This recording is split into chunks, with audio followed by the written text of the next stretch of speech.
قرض لے کے کل خانی کروانا جائز نہیں، حرام ہے شریعت دے اندر۔ میرے آقا صلی اللہ علیہ وسلم نے مقروض دا جنازہ نہیں پڑھیا، جس مقروض دا رسول اللہ سر خود جنازہ نہیں پڑھیا، قرض دے نال لئی ہوئی کل خانی نو میرے آقا قبول فرمان گے۔ یار لوگاں نے ساڑھے بڑے مخلصین لوگاں نے کہا کہ قاری نویس صاحب وابی ہو گئے نا، وہ آندے نے کوئی کل خانی نہ کراؤ، حالانکہ کل خانی کروان دا یہ بھی نہیں پتا بھی کل خانی چیز ہے کیا۔ اور دن میں جانا کوئی یہ دسے بھی کل خانی ہے کیا چیز، ایک سال ثواب ہے۔ قرآن پاک پڑھ کے مرحوم نو بخشو، سورۃ اخلاص پڑھ کے مرحوم نو بخشو۔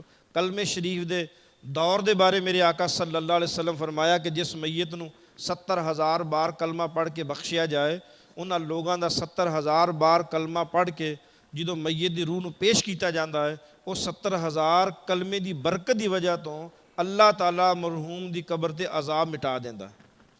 آج جنہیں بیٹھے جے میں کوئی ایک جگہ دس دیو کہ جس جگہ دے لوگاں نے بیٹھ کے 70,000 بار کلمہ پڑھیا ہوئے، بغیر وضو تو لوگ آن گے، اور صرف اس واسطے کہ 40-50 دیگاں گوشت دیاں، تے پھر یاد رکھو شریعت وہ لوگاں واسطے آپا کر لیا تو لوگ خوش ہو گئے، اللہ واسطے کچھ بھی نہیں ہے۔ یہ یاد رکھیا جے، اللہ واسطے کچھ بھی نہیں ہے۔